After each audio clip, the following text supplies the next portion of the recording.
चलिए, सबसे पहले सिलेक्टिव का हमने कल पढ़ा था कि ऐसे कौन से फैक्टर्स हैं जो एक वेक्टर में क्लोनिंग को फैसिलिटेट कर रहे हैं ना। एक तरीके से एक आइडियल वेक्टर कैसा होना चाहिए, समझ में आ रहा है? आप मुझे आज रिस्पॉन्स देना, क्योंकि ये क्लास जो है मुझे ऐसे पढ़ाना नहीं पसंद, की कोई कुछ बोल ही नहीं रहा, ठीक है? अब क्या क्या फैक्टर थे, हमने कौन से फैक्टर पढ़ लिए थे?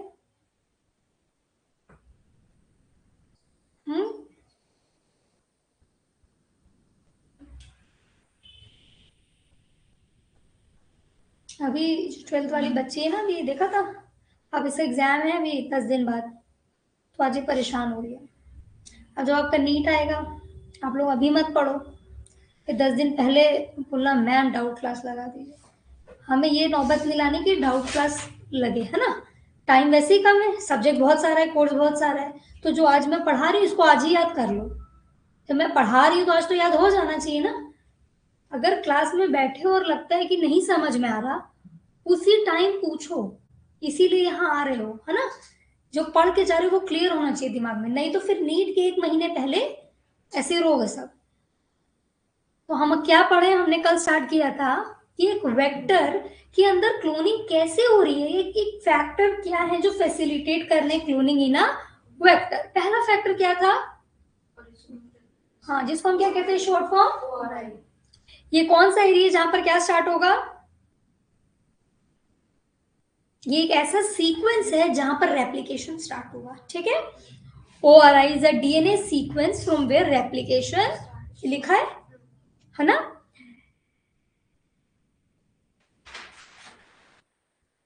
तो ORI का मेन फंक्शन क्या था? एक तो कॉपी कराना, रेप्लिकेशन स्टार्ट करना, और कितनी कॉपीज बनेगी ये डिसाइड करना। ORI क्लियर हो गया? सेलेक्टेबल मार्कर क्या होते हैं, क्या क्या लिख लिया इनके बारे में बताइए खुशबू। Selectable marker is a gene that help us to identify bacteria which have foreign DNA. which have foreign DNA। अब ये बताओ, एक बैक्टीरिया जिसके अंदर फॉरेन DNA, इसको हम क्या कहते हैं? इस प्रोसेस को क्या कहते हैं? मैं ऑलरेडी पढ़ा चुकी हूँ। होस्ट के अंदर फॉरेन DNA के जाने को क्या कहते हैं? ट्रांसफॉर्मेशन। होस्ट के अंदर फॉरेन DNA के जाने को क्या कहते हैं? है ना? तो एक तरीके से आप इसके नीचे शॉर्ट में लिखो, selectable marker are gene that identify transformed cells, या फिर वहां से जो अपने फॉरेन लिखा है ना उसके बगल में ब्रैकेट में लिख लो ट्रांसफॉर्म्ड सेल्स।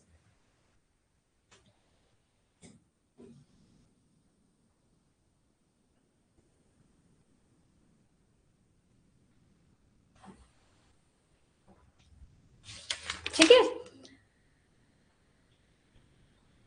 एक फ्लो चार्ट बना रही हूँ, ये बनाओ।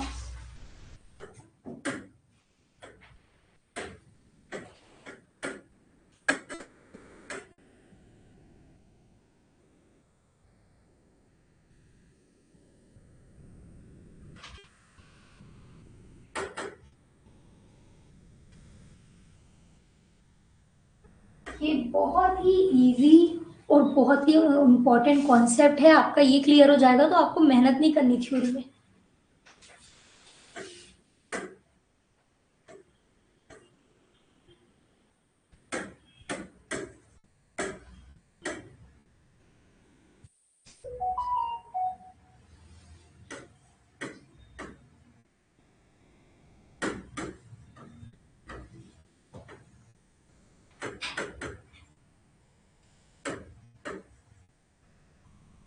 होस्ट है, एक बैक्टीरिया है, एक होस्ट है, उसके अंदर कोई भी फॉरेन DNA गया, कोई भी, इस प्रोसेस को हम कह देंगे, ठीक है? ओके, अब ट्रांसफॉर्मेशन को हम दो टाइप से बाइफरकेट करेंगे। ट्रांसफॉर्मेशन दो तरीके से हो सकता है।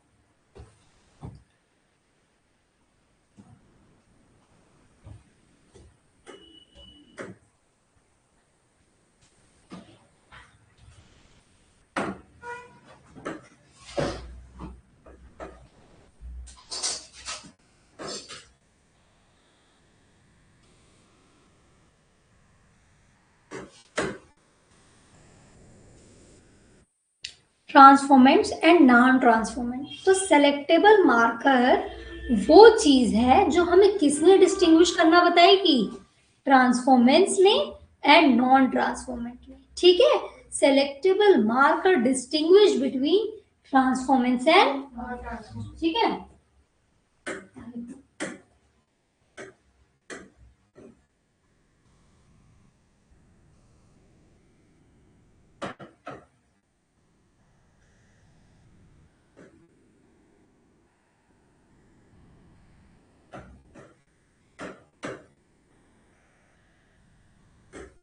अभी क्या है सिलेक्टेबल मार्कर, समझ में आया?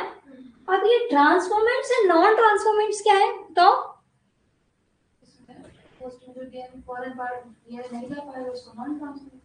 जिसमें जाएगा अब उसको ट्रांसफॉर्मेंट। ट्रांसफॉर्मेंट दो टाइप के हो सकते हैं, पहले तो हम नॉन ट्रांसफॉर्मेंट लिख लेते हैं।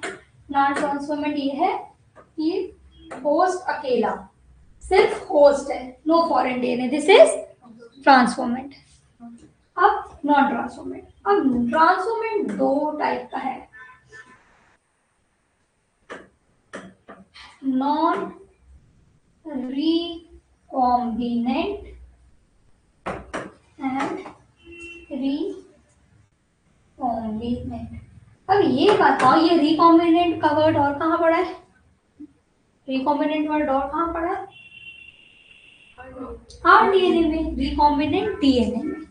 अब ऑब्वियसली अब ट्रांसफॉर्मेंट्स को हमने दो टाइप से किया है, एक नॉन रिकॉम्बिनेंट, एक रिकॉम्बिनेंट। तो रिकॉम्बिनेंट में कहीं ना कहीं आरडीएनए होगा, है ना? तो फिर इसमें क्या रहेगा? इसमें रहेगा नॉन रिकॉम्बिनेंट है होस्ट प्लस वेक्टर, ठीक है। वेक्टर जैसे कि प्लाज्मिड, बैक्टीरियोफेज, कोई भी। समझ में?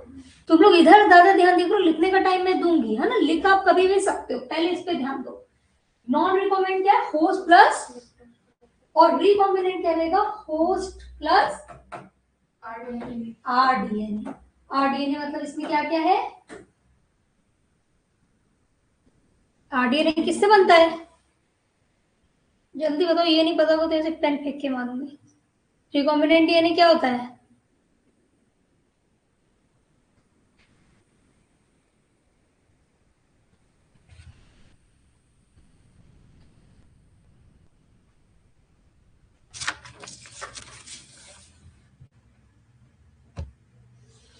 रिकॉम्बिनेंट डीएनए क्या होता है तुम लोग को नहीं पता? चैप्टर स्टार्ट इससे किया था, क्या हो रहा था चैप्टर के स्टार्टिंग में?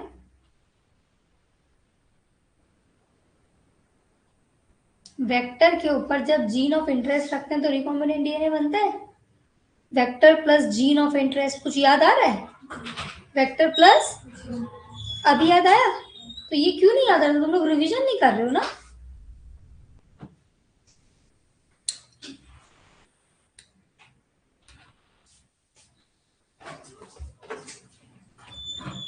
तो रिवीजन नहीं कर रहे हो?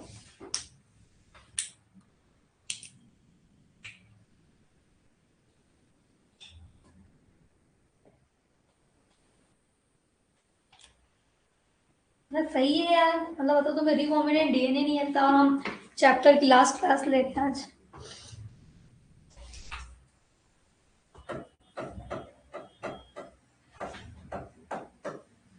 समझ में आ गया?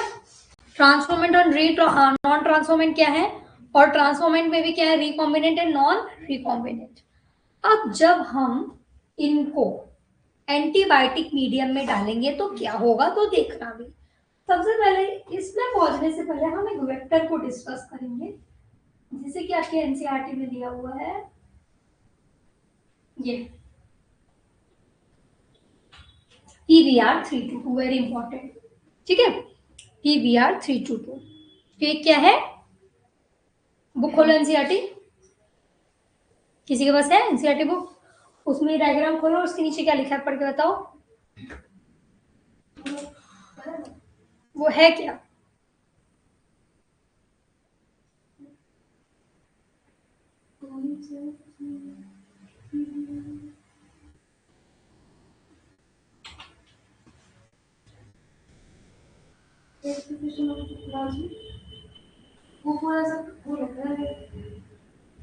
वेक्टर लिखा था,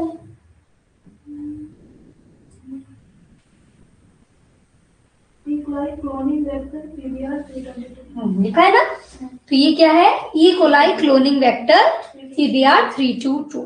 ठीक है, ये एग्जाम्पल, इसको हमें याद रखना है। ठीक है, इस पे अलग अलग साइट्स हैं और इस पे दो साइट कौन सी है नाम पढ़िए, बैम हाई, सेल, पीरियू, ओराई, ये सब हम बाद में पढ़ेंगे। अभी इस पे देखो, antibiotic resistant gene, selectable marker क्या होते हैं, इसमें एक है यहाँ पर एम्पिसिलिन, एक टेट्रासाइक्लिन, दो साइट्स है एम्पिसिलिन एंड टेट्रासाइक्लिन। ठीक है, अब जब हम, आपको समझ में आ गया ये वेक्टर समझ में आ गया ना। अब हम जब इस वेक्टर को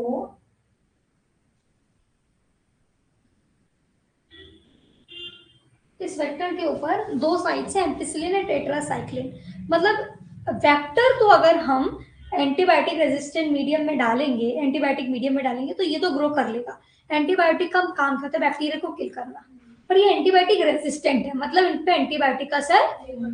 तो पहले जब होस्ट को डालेंगे कहां पर, एंटीबायोटिक मीडियम पे। ठीक है, तो ये क्या होगा, नॉट ग्रो, है ना, ग्रो नहीं होगा, यहाँ पर ये किल हो जाएगा। ठीक है, अब नॉन रिकॉम्बिनेंट ट्रांसफॉर्मेंट को डालेंगे तो ये क्या होगा, दिस विल, क्यों, क्योंकि इसमें एम्पिसिलिन प्लस टेट्रासाइक्लिन साइट्स है वेक्टर में, पीबीआर 322 की बात कर रहे हैं। अब इसमें क्या होगा नॉन रिकॉम्बिनेंट में,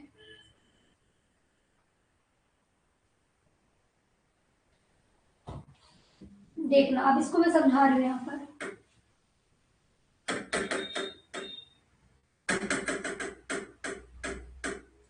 ये हमारा वेक्टर था, जब इसको डाला होस्ट के साथ, नेचुरली होस्ट मतलब इकोलाई, यहाँ पर नेचुरली इकोलाई के अंदर रेजिस्टेंट नहीं है।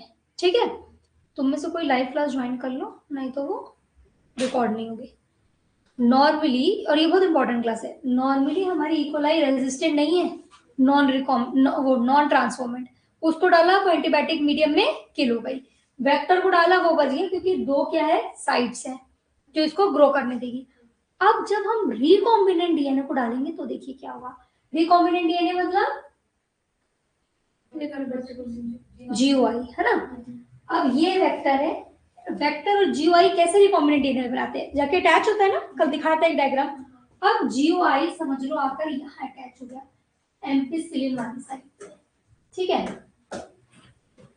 तो ये एम्पिसिलिन साइड को इनएक्टिवेट कर देगा, क्या कर देगा, अब एम्पिसिलिन रेजिस्ट नहीं कर पाएगा हमारा जो ट्रांसफॉर्मेंट है। अब अगर हम इस टाइम पे जीओआई रिकॉम्बिनेंट डीएनए को जो एम्पिसिलिन साइट पे अटैच हुआ है, इसको जब एंटीबायोटिक मीडियम में डालेंगे तो ये टेट्रासाइक्लिन में तो ग्रो करेगा पर एम्पिसिलिन में ग्रो, है ना। और अगर टेट्रा साइट पे अगर अटैच हो गया तो टेट्रा में ग्रो करेगा, एम्पिसिलिन में ग्रो। अपोजिट समझ में आई कि जहां पर जीओआई आकर वेक्टर के साथ अटैच हो जा रहा है उस साइट को इनएक्टिवेट कर दिया, इसको क्या कहते हैं, वेरी इंपॉर्टेंट, स्टार बना के लिखिए, स्टार बना के लिखिए, इंसर्शनल इनएक्टिवेशन, इंसर्शनल, ये इंसर्शनल इनएक्टिवेशन, इंसर्शनल इनएक्टिवेशन, नाम से ही ये बता रहा है, इंसर्शनल इनएक्टिवेशन का मतलब कोई चीज जो इंसर्ट होने पे किसी चीज को इनएक्टिवेट कर दे रही है। ठीक है, इसकी डेफिनेशन लिखो, one antibiotic resistance, one antibiotic resistance helps to select transformant, TRANSFORMENTS. One antibiotic resistant helps to select transformant while other get inactivated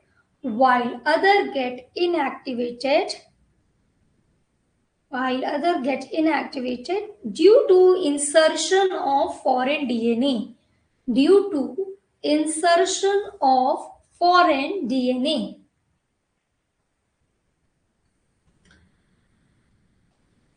हो गया, समझ में आया? मैंने एक बार फिर से वन एंटीबायोटिक रेजिस्टेंस, ये समझाऊं?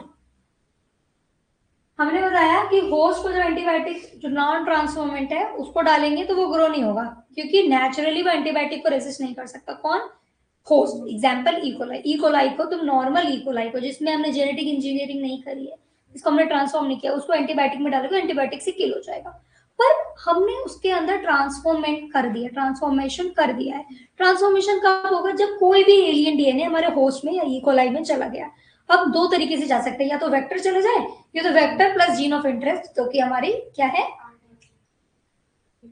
रिकॉम्बिनेंट डीएनए, ये चला गया। ठीक है, तो अगर सिर्फ वेक्टर जाएगा तो उसके अंदर तो दोनों ही साइड्स है, एम्पिसिलिन एंड टेट्रासाइक्लिन की, तो ये एंटीबायोटिक रेजिस्टेंट एंटीबायोटिक मीडियम पे ग्रो कर जाएगा, है ना। पर अगर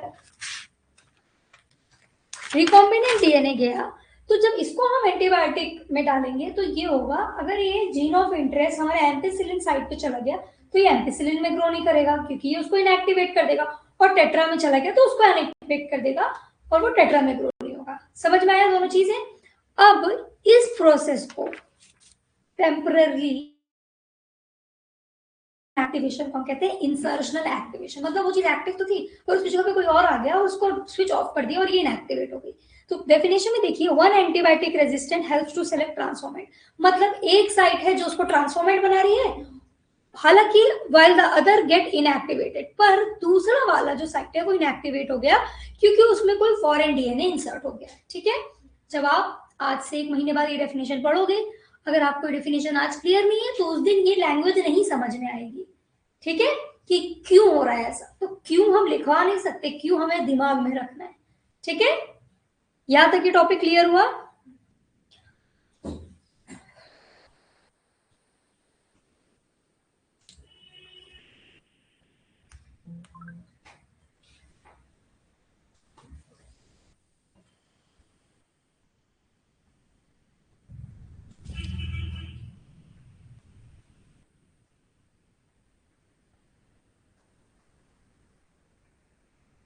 अब हमको क्लोनिंग साइट पढ़ना था ना, थर्ड हमारा क्या था? जल्दी से हेडिंग डालो क्लोनिंग साइट, और बहुत जल्दी जल्दी लिखो क्लोनिंग साइट। पहला हमारा ORI हो गया, दूसरा हो गया सेलेक्टेबल मार्कर, अब क्या है तीसरा? क्लोनिंग।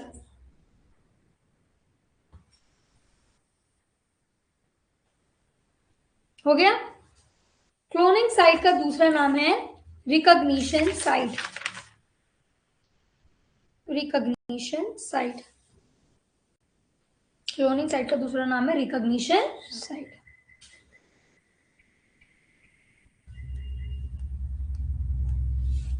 फ्लो चार्ट सीधे सीधे बना देते हैं, रुक जाओ।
MCQ लगा रहे हो? हम्म,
चलो, अब तरीके से देखा जाए कि क्लोनिंग साइट्स क्या होती हैं या रिकॉग्निशन साइट्स क्या होती हैं। ये क्लोनिंग के लिए वेक्टर के ऊपर कुछ ना कुछ क्लोनिंग साइट या रिकॉग्निशन साइट होनी चाहिए जहां पर हमारा रिस्ट्रिक्शन एंजाइम जाके काम करे कटिंग का, है ना। तो क्लोनिंग के लिए वेक्टर के ऊपर रिकॉग्निशन साइट्स या क्लोनिंग साइट होनी चाहिए जहां पर रिस्ट्रिक्शन एंजाइम आगे काम करेगा, ठीक है। अब अगर वेक्टर के पास काफी सारी क्लोनिंग साइट्स हो, रिकॉग्निशन साइट्स हो, तो क्या होगा, एक ही एंजाइम सेवर क्या कहते हैं, काफी कटिंग, ढेर सारी कटिंग कर देगा और ज्यादा फ्रेगमेंट होने की वजह से क्लोनिंग क्या हो जाएगी, डिफिकल्ट। अब आपकी एनसीईआरटी में जो लिखा है उसके बारे में लिखिए। एनसीईआरटी में दिया हुआ है example cloning vector PBR322। Example cloning vector PBR322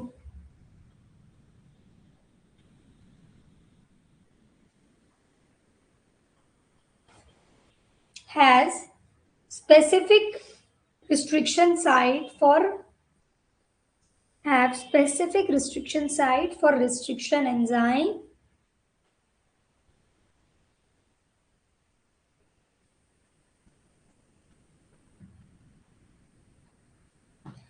तो खोलो, उसमें दिया हुआ है पूरा नाम ये, और restriction enzyme PVU, SAL1, BAM1, HIND3।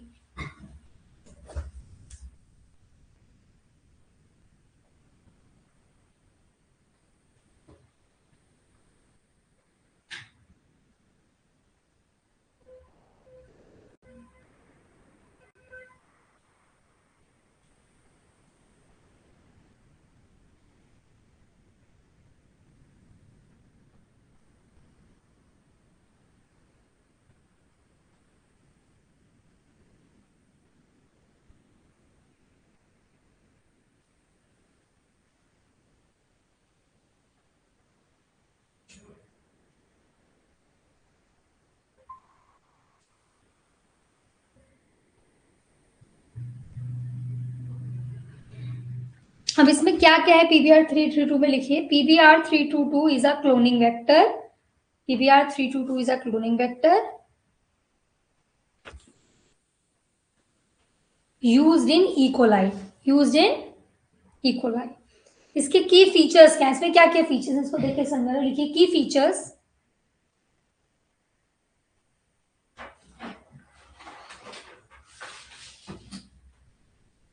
पहले इसमें क्या है, प्लाज्मिड डीएनए।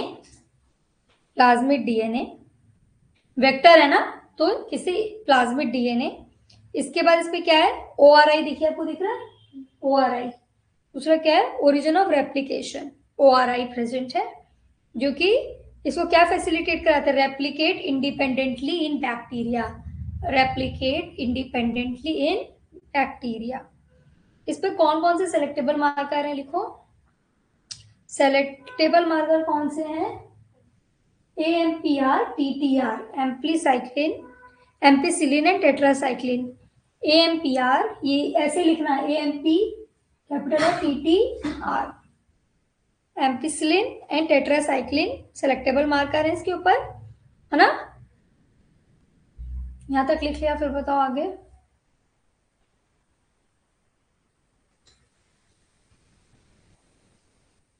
हो गया। उसके बाद लिखिए मल्टीपल रिस्ट्रिक्शन साइट्स हैं, बता रही हूं कौन कौन सी मल्टीपल रिस्ट्रिक्शन साइट्स।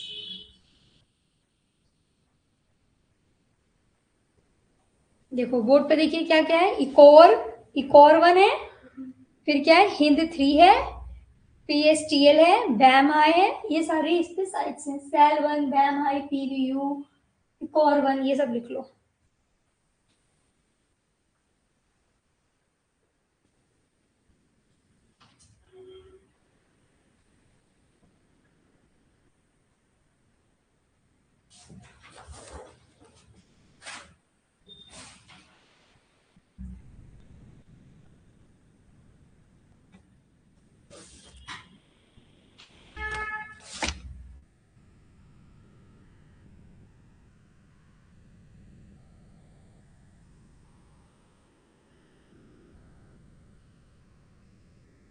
हो गया। अभी समझ में आया क्लोनिंग साइट क्या है, ORI क्या है, सेलेक्टेबल मार्कर्स क्या है, यहां तक हो गया सबको?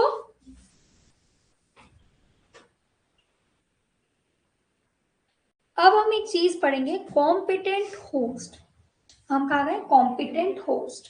हमारा रिकॉम्बिनेंट डीएनए हो गया, बन गया, उसके बारे में पढ़ लिया, साइट्स के बारे में, रिस्ट्रिक्शन एंजाइम्स के बारे में, लाइगेज के बारे में, सब के बारे में पढ़ लिया। अब हम पढ़ेंगे कॉम्पिटेंट होस्ट के बारे में। एक होस्ट कैसा होना चाहिए, कॉम्पिटेंट होस्ट।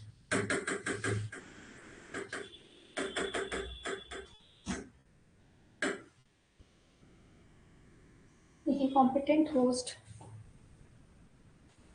अब अभी तक हम क्या बात कर रहे हैं ना, रिकॉम्बिनेंट डीएनए को होस्ट में डालना है, रिकॉम्बिनेंट डीएनए को होस्ट में डालना है। तो आपको क्या लगता है, क्या इजी होगा? तो पहले लाइन लिखो, inserting recombinant DNA into host is not an easy process. Inserting recombinant DNA into host is not an easy process.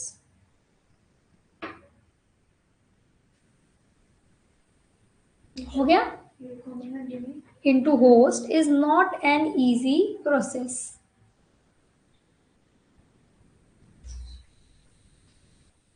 ठीक है? अब लिखो, recombinant DNA cannot directly pass through cell membrane of host. It cannot pass directly through the cell membrane of host because cell membrane of the host is bilipid structure. Cell membrane of the host is bilipid structure. Is a bilipid structure. It is a bilipid. ठीक है, और ये biolipid structure होता है hydrophobic. इसके bracket में लिख लो hydrophobic. Hydrophobic मतलब वाटर वाटर जो वाटर से मतलब जो पानी से डायरेक्ट, हाँ मतलब है ना, इसको वाटर नहीं पसंद है।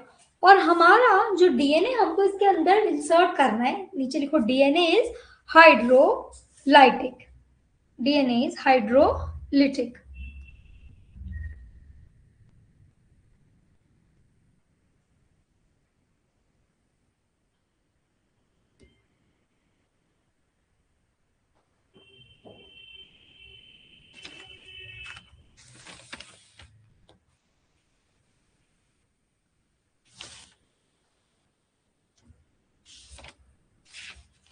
हुआ यहाँ तक? चलो, अब इसको होस्ट के अंदर रिकॉम्बिनेंट डीएनए को डालने के लिए अलग अलग प्रोसेसेस होते हैं, अलग अलग प्रोसीजर होते हैं। ठीक है, समझ में आया? अब वो कौन से प्रोसीजर है, सबसे पहला लिखो, चलिए मैं आपको बता रही, techniques through which recombinant DNA can enter in host cell. Technique कौन कौन सी लिखी है? पहली है gene gun method.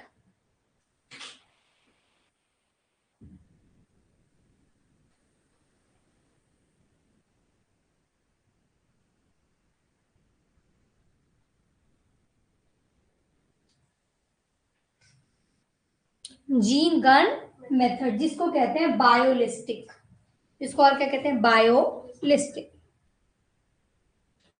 Gene gun method या बायोलिस्टिक। पहले इसके बारे में लिख लेते हैं। चलो लिखो, इसमें क्या होता है, small particles of tungsten coated with small particle of tungsten coated with DNA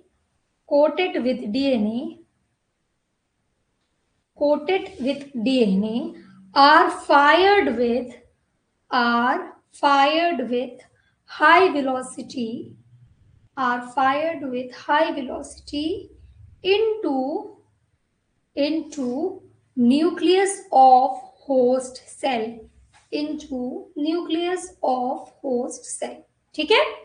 क्या कर रहे हैं इसमें, छोटे छोटे टंगस्टन के पार्टिकल्स पे डीएनए की कोटिंग कर दे रहे हैं और इसको एक तरीके से गन शॉट कैसे कर रहे हैं, एक तरीके से फायरिंग कर दे रहे हैं डायरेक्टली होस्ट के न्यूक्लियस में। ऐसे हमारा रिकॉम्बिनेंट डीएनए कहां पहुंच रहा है, होस्ट में। This method is also called gene gun. Biologistic को gene gun कहते हैं. Method because gun-like instrument is used to send recombinant RNA inside the host cell. ठीक है. Generally this method is used for introducing recombinant DNA into plant. Generally ये method किसमें use करा जाता है? Recombinant DNA को plant cell में डालने के लिए. लिखिए. Generally this method is used to introduce recombinant DNA into plant cell.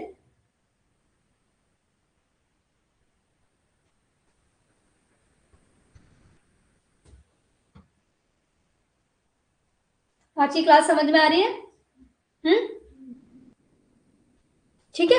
अब इस करके कह रहे हैं छोटे छोटे पार्टिकल्स बनाते हैं किसके? गोल्ड के या फिर टंगस्टन के. टंगस्टन नहीं तो गोल्ड. और इसके ऊपर कोटिंग कर देते हैं रिकॉम्बिनेंट डीएनए की. तो टंगस्टन के बगल में ब्लैक स्लैश करके गोल्ड भी लिख लो. इसके बाद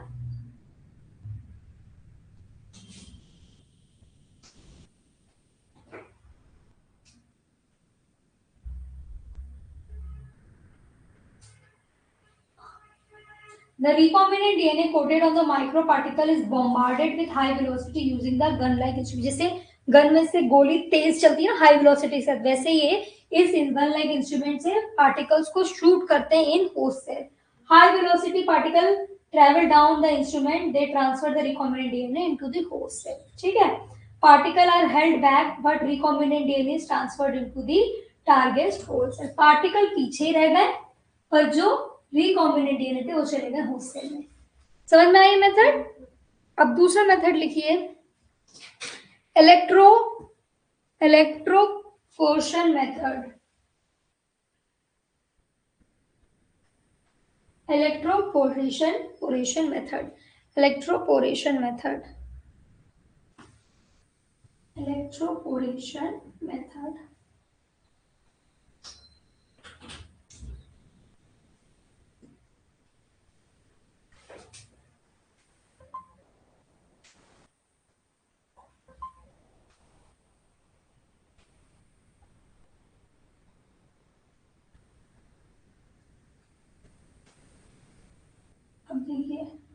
इसमें क्या हो रहा है?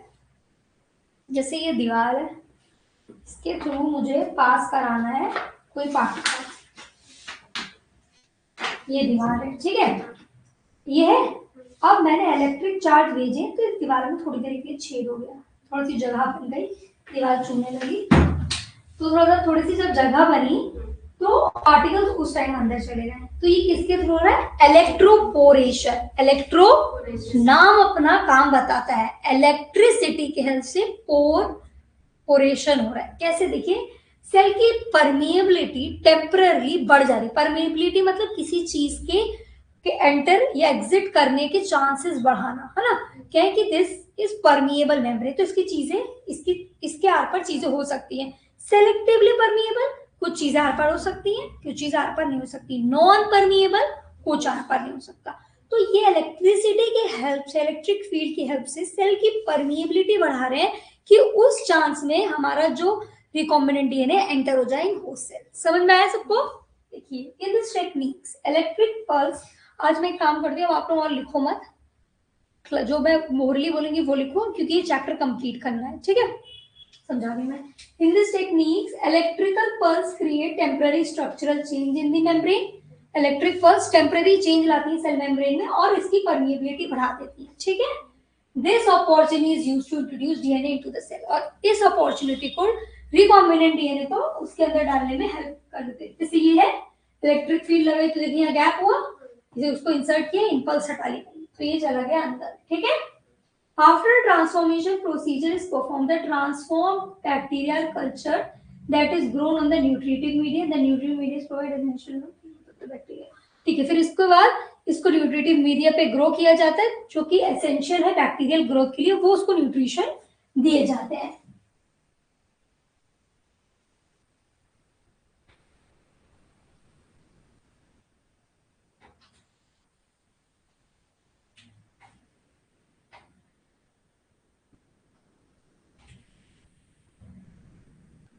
चलो ये भी इसमें पढ़ाना पड़ेगा. देखो क्या हो रहा है. अब ये पहुंच गया है, ट्रांसफॉर्मेशन हो गया, इसको कंफर्म कैसे करेंगे. After transformation procedure is perform the transform bacterial culture that is grown on the nutritive media. अब इसको एक न्यूट्रिटिव मीडिया पे ग्रो कर रहे हैं, ठीक है। अपने the nutrient media provide essential material for the growth of bacteria, और ये मीडिया बैक्टीरिया के ग्रोथ के लिए जो एसेंशियल रिक्वायरमेंट है न्यूट्रिएंट्स की, वो उसको प्रोवाइड कर रही है, ठीक है। Transform bacteria are cultured and grow in a nutritive media, वही लिखा है। यहाँ तक समझ में आ रहा है? आफ्टर इंक्यूबेशन, इंक्यूबेटिंग पीरियड के बाद क्या हो रहा है, the culture grow in the form of colony. अब बैक्टीरिया ग्रो हो गए तो छोटी छोटी कॉलोनी के फॉर्म में ग्रो हो रहे हैं। Orange dots are bacterial colony. अब इस मीडिया के ऊपर जो ऑरेंज ऑरेंज डॉट दिख रहे हैं वो बैक्टीरिया की कॉलोनीज है। Multiple colony grow to appear as a dot on a plate. Among all the cells that appear on the plate, the cells that have recombinant DNA are called recombinant cell, and the cells that do not have recombinant DNA are recombinant and non recombinant की बात करी जो हमने already पढ़ लिया है। ट्रांसफॉर्मेट्स में भी क्या होती है, रिकॉम्बिनेंट है, ठीक है।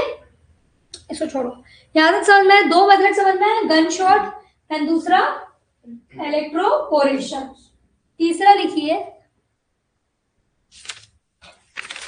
तो गन शॉट में टंगस्टन एंड गोल्ड के पार्टिकल यूज हो रहे हैं हाई वेलोसिटी से हमारे रिकॉम्बिनेंट डीएनए को होस्ट में डालने के लिए, और इलेक्ट्रोपोरेशन में इलेक्ट्रिक फील्ड का यूज हो रहा है जो टेम्पररली सेल मेम्ब्रेन की परमिबिलिटी क्या कर दे रही है, बढ़ा दे रही है, और इस अपॉर्चुनिटी को लेते हुए रिकॉम्बिनेंट डीएनए कहाँ चला जा रहा है, होस्ट के अंदर। लास्ट लिखिए माइक्रोपीपेट मेथड, लास्ट में जो माइक्रोपीपेट मेथड लिख लो, माइक्रोपीपेट या माइक्रो इंजेक्शंस। इसमें क्या करते हैं, रिकॉम्बिनेंट डीएनए को डायरेक्टली इंजेक्शन जैसे पीपेट के थ्रू इंजेक्ट कर देते हैं होस्ट, ठीक है। डायरेक्ट एक तरीके से इंजेक्शन लगाना जैसे होता है ना, वैसे इंजेक्ट कर देते हैं। देखिए क्या होता है इसमें, in this method the host cells are forced to take up the recombinant DNA molecules using a micro injection, ठीक है। जैसे हमको अगर कोई दवाई अपनी बॉडी के अंदर डालनी है, मसल्स में डालनी तो मसल्स में इंजेक्ट कर दिया, वेन्स में डालनी तो वेन्स में इंजेक्ट कर दिया, वैसे ही होस्ट के अंदर इसको इंजेक्शन के थ्रू इंजेक्ट कर दे रहा है। This is a physical method which requires usages of microscope. अब ये क्योंकि फिजिकल मेथड है, खुद से कर रहे हैं फिजिकली, तो ये माइक्रोस्कोप की, बैक्टीरिया तो बहुत छोटे होते हैं, तो ये सारा प्रोसीजर माइक्रोस्कोप के अंडर होता है, ठीक है। तो अगर इन मेथड्स में कौन सा मेथड है माइक्रोस्कोपिक, वह micro injection. Host cell is selected, the recombinant DNA is injected into host cell. This method is generally used to reduce recombinant DNA into animal cell. Plant cell में gunshot method, animal cells में usually, commonly बोला, कहीं और भी हो सकता है। तो इसके नीचे आप लिखोगे में कि अगर पूछे एनिमल सेल्स में कॉमनली कौन सा मेथड यूज होता है to introduce recombinant DNA into host, that are micro injections. Plant cell में गनशॉट मेथड या फिर बायोलिस्टिक्स, है ना। चलो अब आता है हमारा हीट शॉक मेथड। उसका क्या है हमारा heat shot method. Heat shot method में क्या कर रहे हैं, देखिए ये है नहीं पर देखते हुए पढ़ लेते हैं। Competent bacteria, competent bacteria cells are incubated on ice along with recombinant DNA. Incubation करते हैं रिकॉम्बिनेंट होस्ट का और रिकॉम्बिनेंट डीएनए का आइस में, ठीक है। It leads to fall in cell temperature, cell का टेम्परेचर कम हो गया आइस में रखने की वजह से, ठीक है। Competent bacteria cells with recombinant DNA are briefly placed in water bath at 42 degree temperature of the cell. मैं पढ़ लूं पहले, the wire is taken out of cell cell।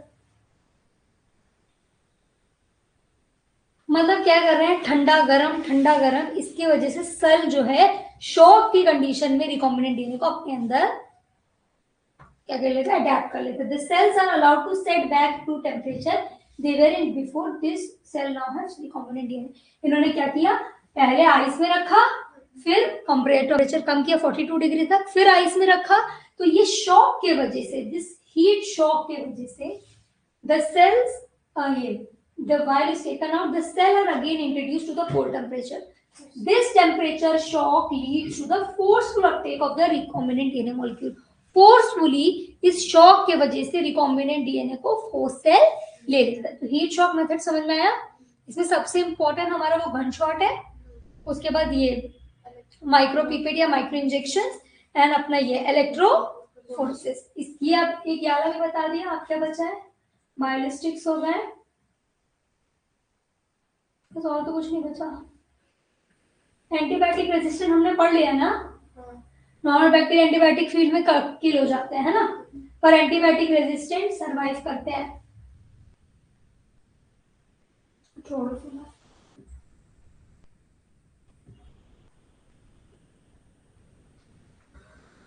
चलिए अब हम देखेंगे यार, कॉम्पिटेंट एंड होस्ट भी हो गए हमारे, कॉम्पिटेंट होस्ट हो गए ना। क्या क्या पढ़ा हमने आज? सबसे पहले फैक्टर्स कौन कौन से पढ़े? हमारा ORI हो गया था, सिलेक्टेबल मार्कर पढ़ा, क्लोनिंग साइट्स पढ़ी, कॉम्पिटेंट होस्ट पढ़ा, और उसमें हमने पढ़ा कि ट्रांसफॉर्मेंट कितने टाइप्स के होते हैं, ट्रांसफॉर्मेंट्स क्या कौन कौन से होते हैं, ट्रांसफॉर्मेशन 2 टाइप के होते हैं, non transformant and transformant. Transformants भी हमारे 2 टाइप के होते हैं, रिकॉम्बिनेंट एंड नॉन रिकॉम्बिनेंट। इनका बेसिक डिफरेंस समझ में आ गया ना?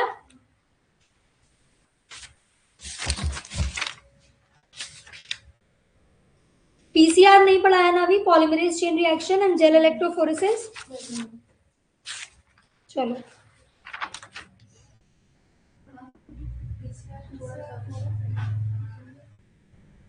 पीसीआर का स्टेप्स पढ़ा दिए थे ना मैंने, 3 स्टेप होते हैं, और एक तरीके से आप समझ लो पीसीआर और जेल इलेक्ट्रोफोरेसिस ना सेम नहीं है, पर ज्यादातर लैब में ही एक साथ ही होते हैं। दोनों में डिफरेंस क्या है? पीसीआर एक तरीके की फोटोकॉपी मशीन है ना, एक चीज से हमें मल्टीपल कॉपी बनानी तो पीसीआर का हेल्प लेंगे। और जेल इलेक्ट्रोफोरेसिस क्या कर रहा है? ये जो हमारे छोटे छोटे फ्रेगमेंट्स हो गए डीएनए के, रिस्ट्रिक्शन एंजाइम ने कर दिए, अब इन फ्रेगमेंट को अपने साइज के हिसाब से अरेंज कराया था जेल इलेक्ट्रोफोरेसिस। तो gel electrophoresis fragments of DNA को अरेंज करते हैं अकॉर्डिंग टू साइज। ये पूरा मैं प्रोसीजर इसका मैं समझाऊंगी, पहले एक बार इस पे आते हैं। इन शॉर्ट समरी लिखवा रही हूं, तो आपने क्या क्या नहीं लिखा, सिर्फ ये मेथड्स ही नहीं लिखे ना, ये आप लिख लोगे ना खुद से, ठीक है।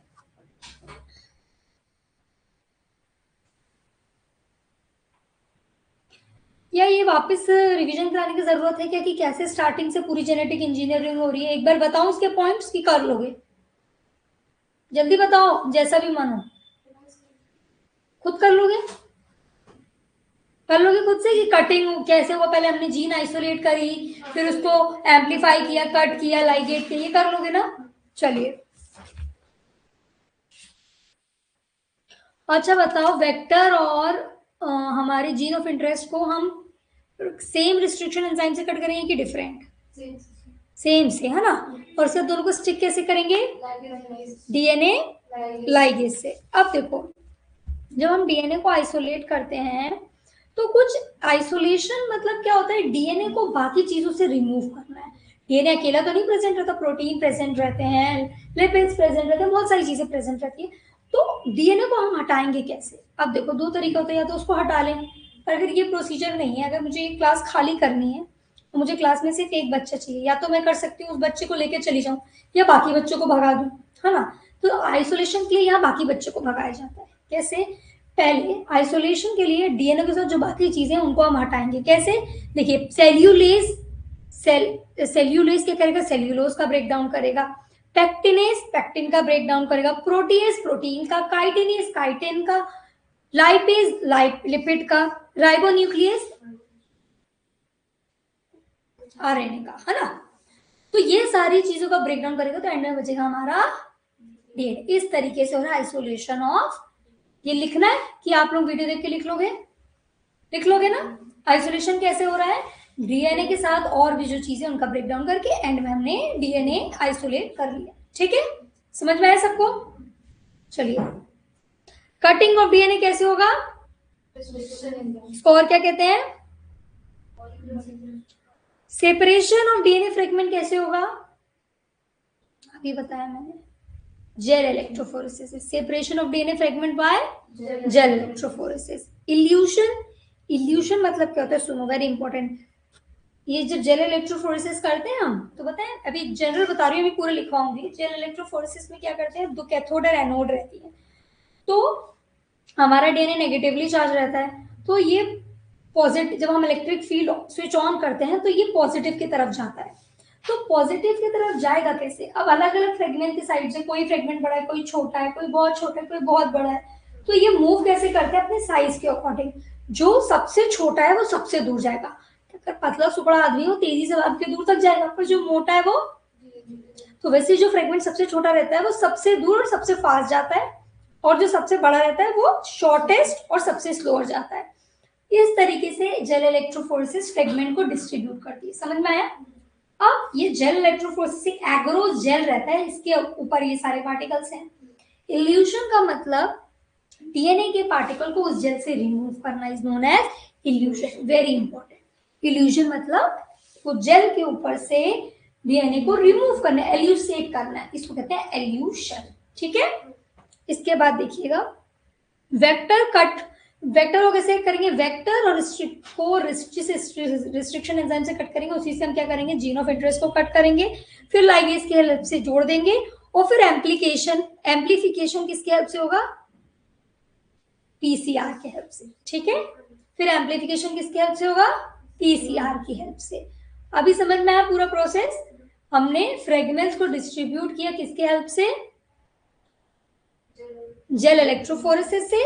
जेल के ऊपर से फ्रेगमेंट को हटाया, इसको हम क्या कह रहे हैं? इसको क्या कह रहे हैं? एल्यूशन। और फिर इनको जोड़ा हमने किसकी हेल्प से? लाइगेज की हेल्प से। और फिर एंड में हमने एम्प्लीफिकेशन किसकी हेल्प से किया? पीसीआर, पॉलीमरेज चेन रिएक्शन के उससे। ठीक है।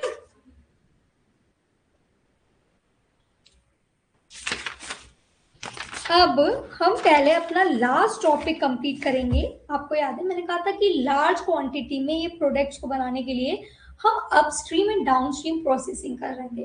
अपस्ट्रीम प्रोसेसिंग में हमने पढ़ा था क्या होता है, वो सारे ही प्रोसेस जो एक प्रोडक्ट के बनने के पहले के हैं बायोटेक्नोलॉजी में, उसको कह रहे हैं अपस्ट्रीम प्रोसेसिंग। इसमें हमारा क्या क्या था? सीड स्टॉक और तो लास्ट था उसके पहले, वो लास्ट है बायोरिएक्टर। स्टेड अप था, क्या था? स्केल अप था ना। देख के बताओ क्या था वो सेकेंड वाला?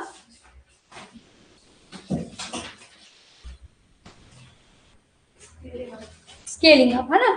तो सीड स्टॉक में हम क्या कर रहे थे? सबसे पहले उसको क्रायो प्रिजर्व कर रहे थे, पूरा एक्सट्रैक्ट करके -80 डिग्री पे हमने रख दिया है ना। इसके बाद स्केलिंग अप में क्या कर रहे थे? फ्रेश मीडिया में ला रहे थे, और फिर सेल के नंबर बढ़े थे है ना। फिर बायोरिएक्टर में बायोलॉजिकल प्रोसेसेस हो रही थी, जिससे हमारा जो रॉ सबस्ट्रेट है वो अल्टीमेटली प्रोडक्ट बना रहा था, प्रोटीन, एंजाइम्स एंड ऑल। ठीक है, यही हुआ था। इसके बाद हमको पढ़ना था अबाउट बायोरिएक्टर्स। ठीक है, अबाउट बायो रिएक्टर्स। चलिए देखिए बायो रिएक्टर्स क्या होते हैं, लिखिए।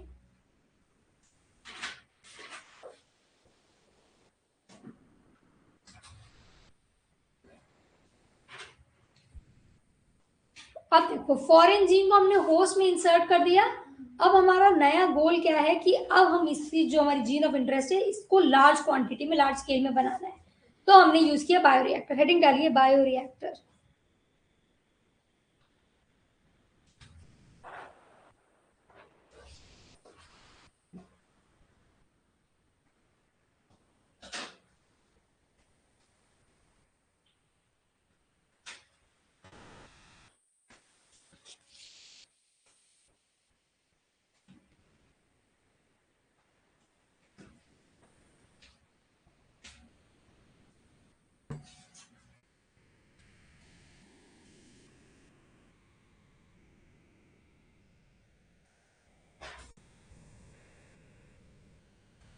Bioreactors are large vessels. बड़े बड़े एक तरीके से ना कंटेनर होते हैं, वेसल्स होते हैं। ठीक है, क्या होते हैं? These are the large vessels. Bioreactors are the large vessels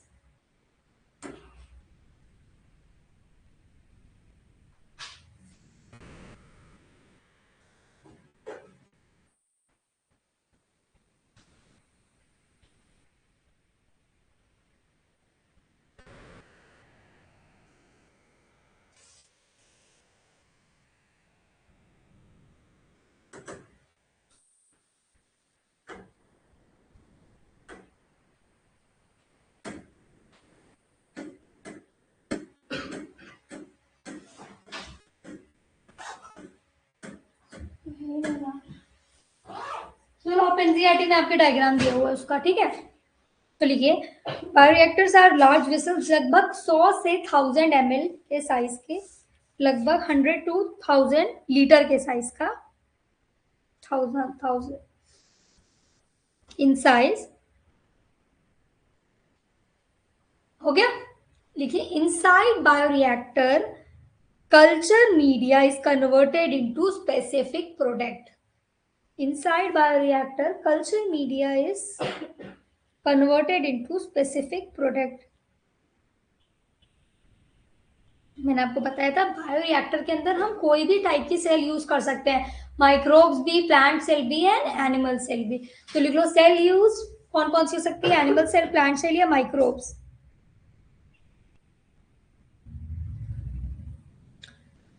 और ये बायोरिएक्टर करता क्या है, it provide optimal condition for growth of these sales.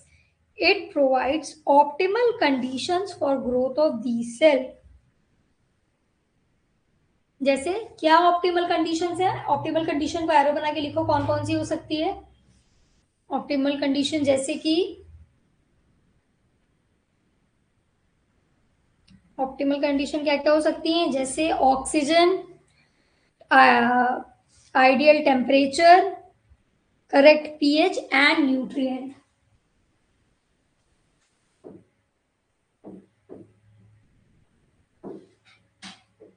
समझ में आया क्या कर रहा है बायोरिएक्टर।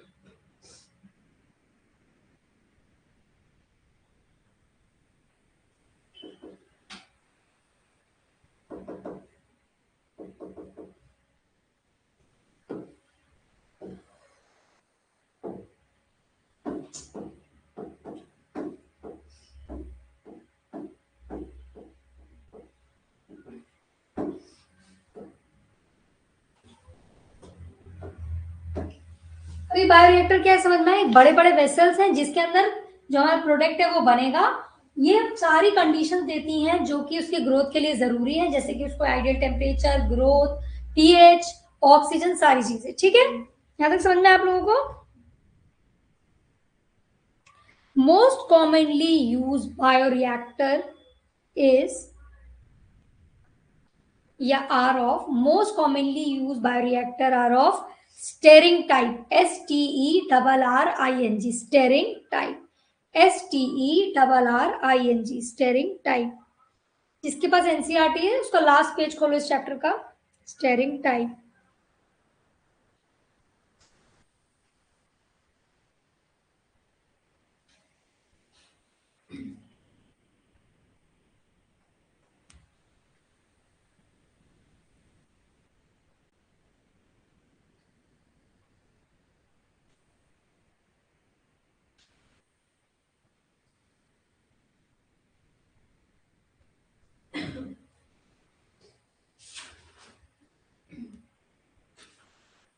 चलिए, अब लास्ट पेज खोलिए, उसमें आपको दिख रहा है, आप लोग भी देख लो पीछे कि वो जो है वो दिख रहा है आपको किस टाइप का है। तो ये कैसा होता है, अगर मैं आपको ओरली बस रीड कर रही हूँ, इसको लिखने की जरूरत नहीं है।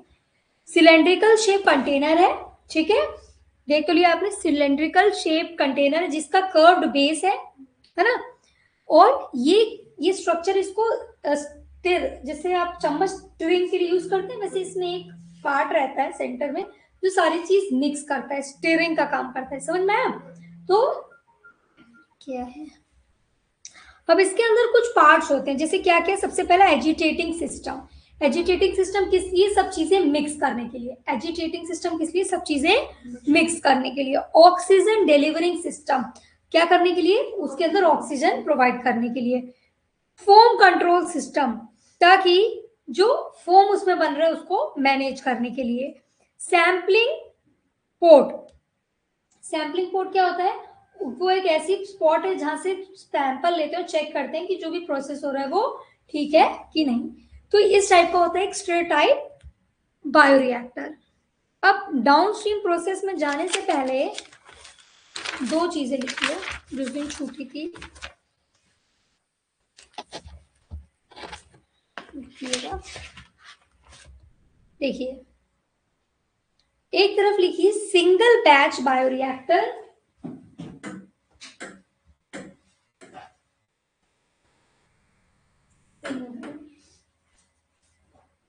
batch bioreactor and fed batch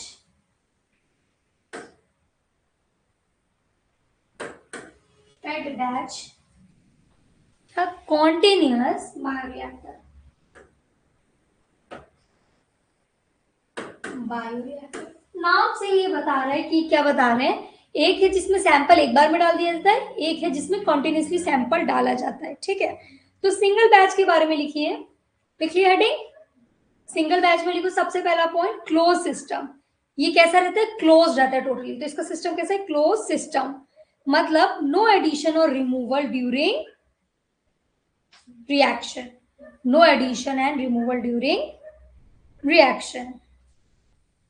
इसमें क्या होता है, लिख लिया, nutrients and culture provided once, एक बार में ही डाल देते हैं, nutrient and culture provided once, nutrient and growth, nutrient and culture provided once. अब सिंगल बैच बायोरिएक्टर की ग्रोथ फेज कैसी रहती है, मतलब इसमें जो सामान बन रहा है कैसे बनेगा, तो लिखिए all growth phases occur, all growth phases occur. कौन कौन सी ग्रोथ फेजेस, पहला पॉइंट पहला इसमें लिखो lag phase, L A G lag phase, second लिखो एक्सपोनेंशियल फेज एंड लास्ट लिखिए स्टेशनरी फेज, मतलब स्टेशनरी फेज। हो गया, मतलब देखो कैसे होगा, इसके अंदर सारे सामान एक साथ डाल दिया, स्टीयरिंग चालू हो गई। अब इसमें ग्रोथ कैसी होगी, लैग फेज भी रहेगा, मतलब पीछे चल रहा है अभी जो प्रोडक्ट हमारा बनना है, अचानक से बढ़ेगा एक्सपोनेंशियल फेज, स्टेशनरी फेज की, तो जितना है उतना ही है और कोई एडिशनल या रिडक्शन नहीं हो रहा। तो ये तीनों ही ग्रोथ फेज हमको किस वाले बायोरिएक्टर में मिलती है, सिंगल बैच बायोरिएक्टर में। इसका ग्रोथ कर्व कैसा होता है, लिखिए growth curve S shaped curve मिलता है हमें इसमें, ग्रोथ कर्व कैसा मिलता है, S shaped curve.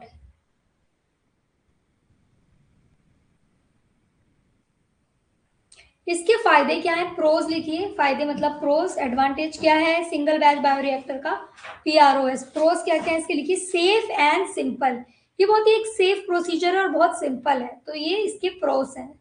Single batch bioreactor के फायदे क्या क्या है, कि एक सेफ प्रोसीजर है और बहुत ही सिंपल प्रोसीजर है। इसके कॉन्स क्या क्या है, इसके नुकसान क्या क्या है, लिखिए कॉस्टली है, ये टाइम कंज्यूमिंग है, कॉस्टली है, टाइम कंज्यूमिंग है, और इसकी प्रोडक्टिविटी कैसी रहती है, लो प्रोडक्टिविटी, मतलब उतना ज्यादा अमाउंट में चीजें प्रोड्यूस नहीं कर रहा है। तो समझ में आया आप लोगों को इसके प्रोज एंड कॉन्स।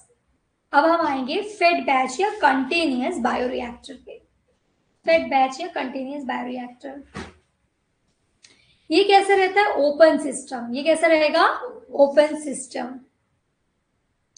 इसमें न्यूट्रिएंट एडेड कंटिन्यूअसली और पीरियोडिकली, थोड़ा थोड़ा करके हम इसमें न्यूट्रिएंट डालेंगे, न्यूट्रिएंट एडेड कंटिन्यूअसली और पीरियोडिकली।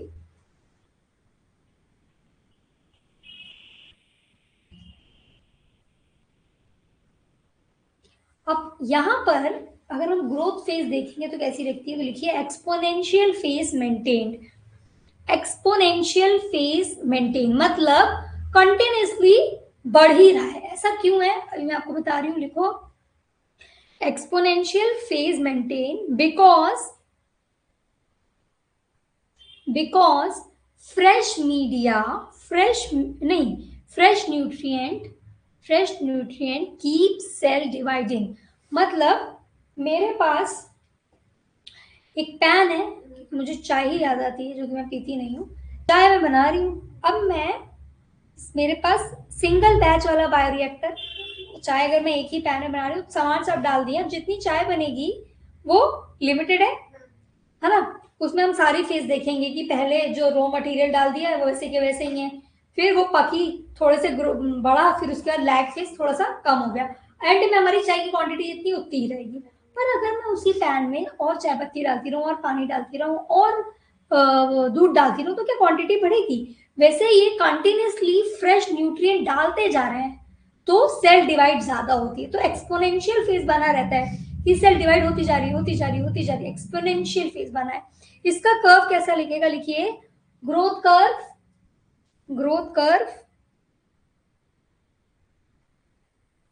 लैग फेज शॉर्ट, इसमें लैग फेज कैसी है, short, long exponential phase, long exponential phase, और स्टेशनरी फेज मतलब जिसमें कुछ नहीं हो रहा, वो कैसी रहेगी, देखिए डिलेड और अवॉइडेड, या तो बहुत ही कम देर के लिए होगी या तो होगी ही, डिलेड और अवॉइडेड।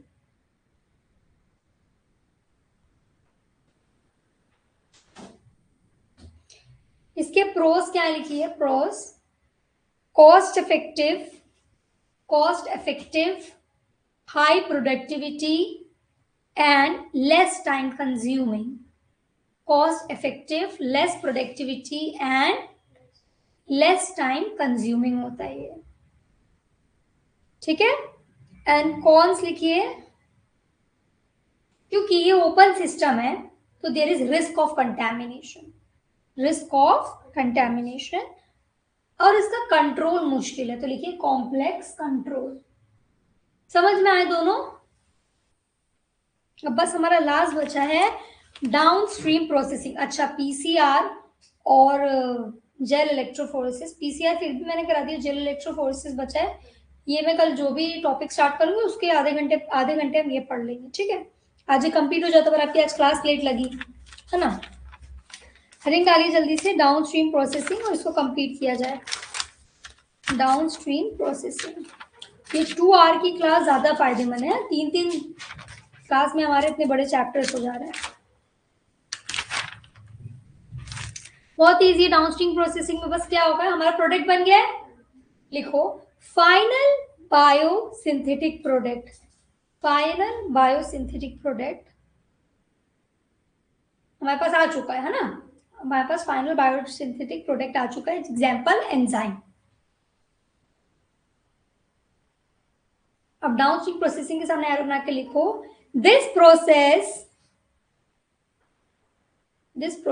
ensures purification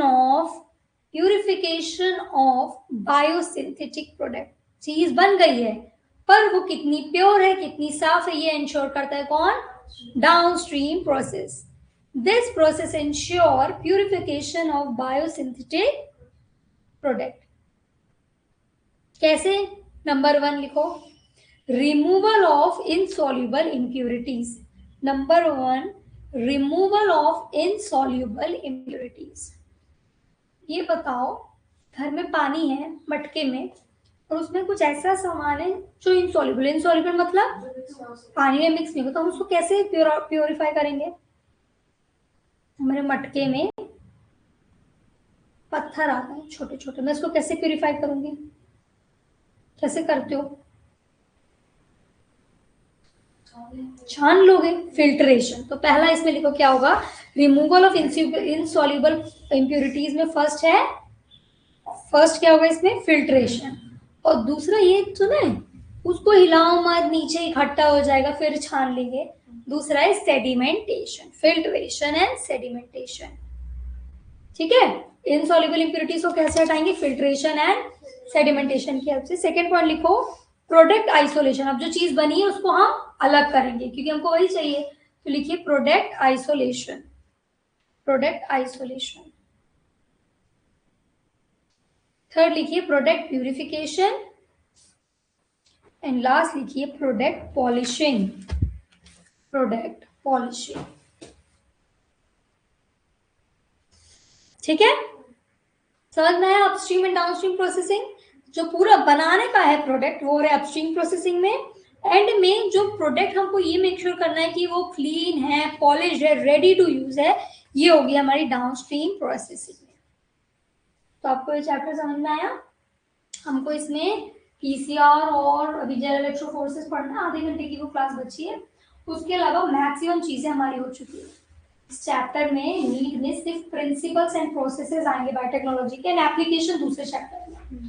तो प्रिंसिपल एंड प्रोसेसेस में हमने क्या पढ़ा कि सबसे पहले हमारा बायोटेक्नोलॉजी कौन से 2 प्रिंसिपल से टेक्निक्स पे बेस्ड है, प्रोसेस जेनेटिक इंजीनियरिंग में हम डीएनए जेनेटिक मटेरियल को अल्टर कर रहे थे ताकि फिनोटाइप चेंज हो सके, एंड बायोप्रोसेस में contamination phase sterile condition maintain कर रहे थे ताकि डिजायरी डिजायर प्रोडक्ट ग्रो हो और लार्ज क्वांटिटी में, है ना।